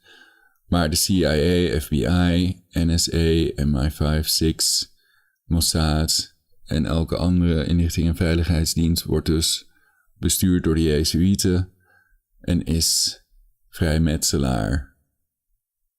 Vrijmetselaarsonderorganisatie volgens, onder puntje 4 kunnen we dat zien.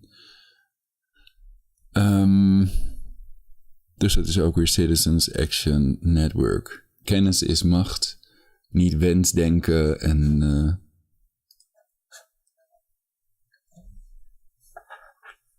bijgelovigheid, etc. Religie is een illusie, om Freud te quoten. Maar ik ging op zoek naar antibody-dependent enhancements. Die 2 illustraties die ik altijd laat zien. Hier heb ik ze eindelijk gevonden. Dit is misschien de beste van de 2. Dus wat gebeurt er bij antilichaamafhankelijke versterking, AID, antibody-dependent enhancements? De neutraliserende antilichaampjes die mensen hebben, bijvoorbeeld na vaccinatie of door op natuurlijke wijze verkregen immuniteit of aangeboren immuniteit. Dat zijn neutraliserende antilichaampjes, die moet je juist hebben, die zijn oké. Maar als dat virus gaat muteren, dan zijn die antilichaampjes niet neutraliserend meer. Die worden dan suboptimale antilichaampjes die juist toegang verlenen voor het virus tot onze cellen voor virale replicatie. Dat is wat antilichaamafhankelijke versterking inhoudt. En dat is ook de reden waarom ze geen SARS-CoV-1-vaccin hebben kunnen maken en geen HIV-vaccin, omdat het virus te snel muteert. We horen de hele tijd over nieuwe varianten. En de lange termijn effecten zijn nooit getest, dus ze kunnen niet garanderen dat dat niet gaat gebeuren bij 5 miljard mensen die dit vaccin hebben gehad of deze inoculatie-injectie, dit spuitje. Omdat sommige mensen vinden dat je het geen vaccin mag noemen, om diverse redenen. Dus dat respecteer ik tot op zekere hoogte, maar ik gebruik het woord vaccin ook regelmatig, omdat zij het ook een vaccin noemen. Dus dan...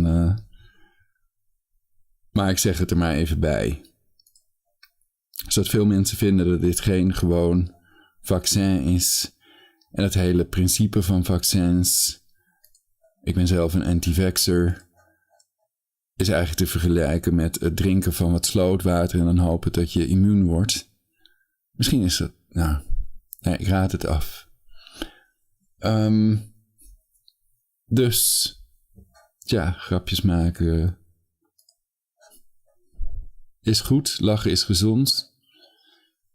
En ik vind dat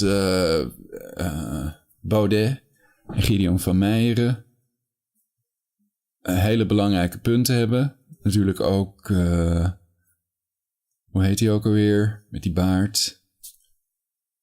Die hebben hele belangrijke punten. En het is heel vreemd en genocidaal dat andere kabinetsleden daar niet op reageren. En zelfs crimineel te noemen. Dus Baudet heeft het ook gehad over die antilichaamafhankelijke versterking. En dan heb ik nog een studie gecoverd van professor Marty Makary van Johns Hopkins Universiteit, die aantoont dat natuurlijke immuniteit 27 keer beter is dan door vaccinatie verkregen immuniteit.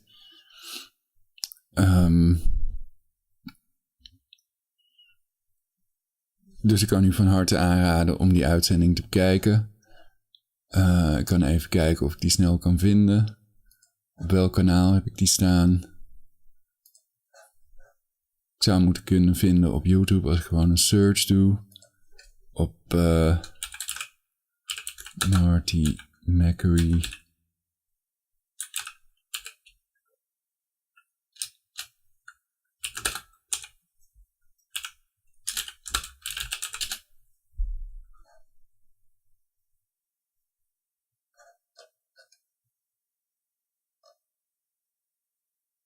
The Bias Against Natural Immunity.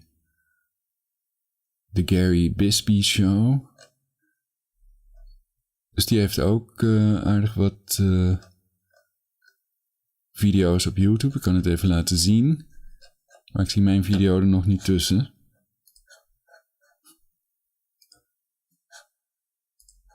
Hier insert Marty McCary 27 times.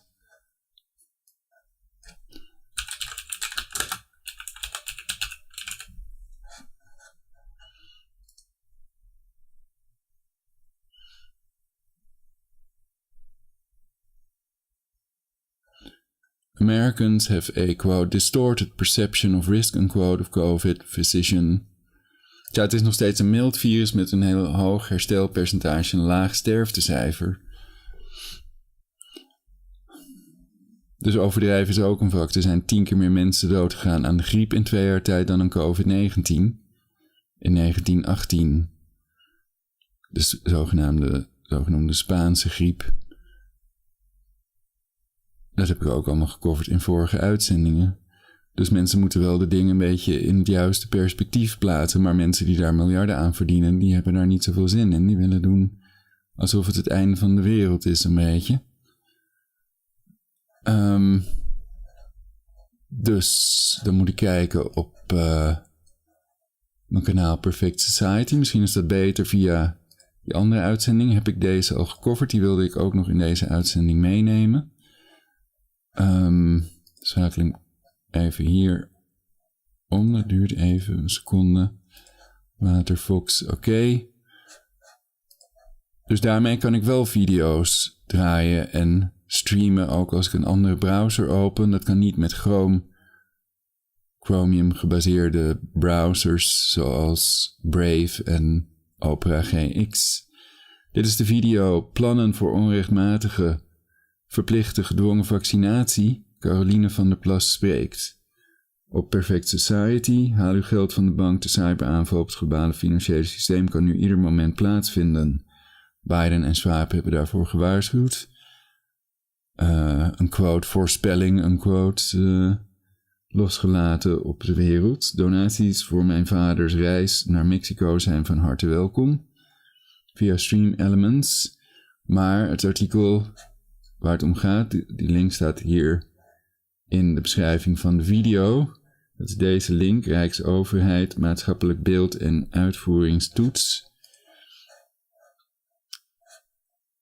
En dan zien we op pagina 12, benoem het proces waarmee het lange termijn perspectief in de komende periode wordt ontwikkeld en geef indien mogelijk al eerste belangrijke uitgangspunten 2G vaccinatieplicht. Dus dat staat wel degelijk op de agenda. En dit document staat op open.overheid.nl.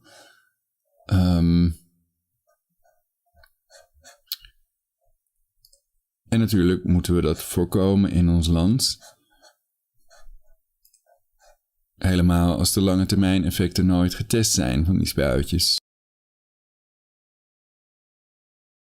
Nee, er komt geen vaccinatieplicht. Nee. Ook geen indirecte plicht.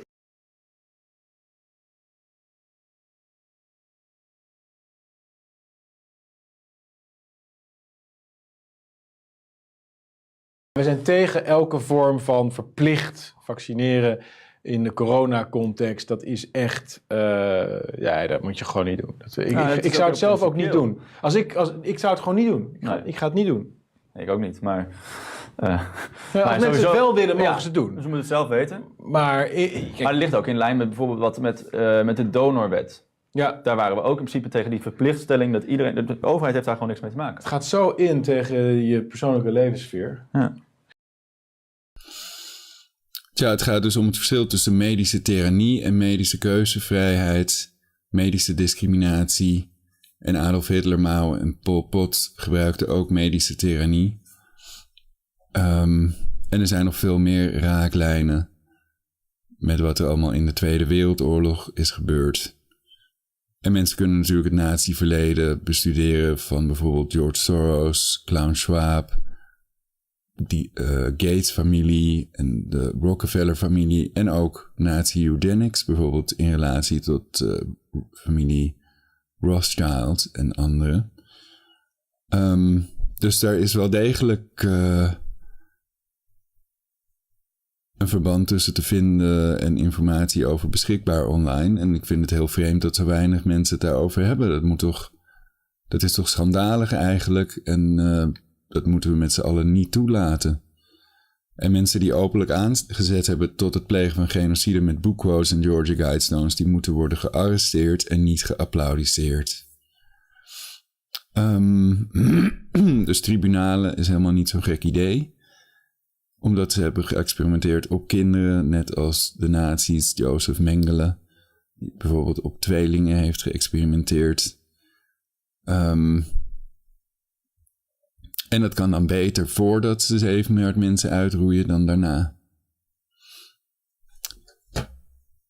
Oké, nou dit was mijn hele uitzending. Mijn VCam werkt nog niet helemaal naar behoren. Ik gebruik het brilletje, het Smith-brilletje, agent Smith van de Matrix, omdat de belichting heel slecht is. Dus mijn gezicht ziet er heel slecht uit als ik dat gewoon zonder brilletje zou laten zien. En in mijn uitzendingen, andere uitzendingen die ik 's avonds maak, ben ik gewoon te zien. Dan gebruik ik gewoon mijn normale echte gezicht. Dus dan kunnen mensen in die uitzendingen zien hoe ik eruit zie. Ik zie die EU-vlag, die 12 gele pentagrammetjes staan symbool voor de 12 stammen van Israël volgens de makers van de vlag.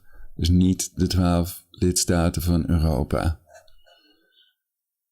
Nou, bedankt voor het kijken. En ik hoop dat u het allemaal overleeft. Dat we allemaal eeuwig zullen leven in een perfecte samenleving. En daar blijf ik voor streven, want ik weet dat het geen zin heeft om iets anders te doen. Nothing else matters, Metallica eroverheen. Dus bedankt. Ook voor jullie likes en subscribes. En tot de volgende keer op Play op YouTube. En verspreid alsjeblieft deze video, of tenminste de belangrijke informatie, om een genocide, gene drive genocide te voorkomen. Is beter dan genezen en niet verkopen is beter dan genezen. Kusverzoening dames die het leuk zouden vinden. En tot de volgende keer op Play. Ik ben Ulrich Hofman. Vrede zijn met u allen. En dus verspreiden, andere mensen waarschuwen en meehelpen om dit te voorkomen en te overleven. Dat is mijn tip. Ga voor het beste en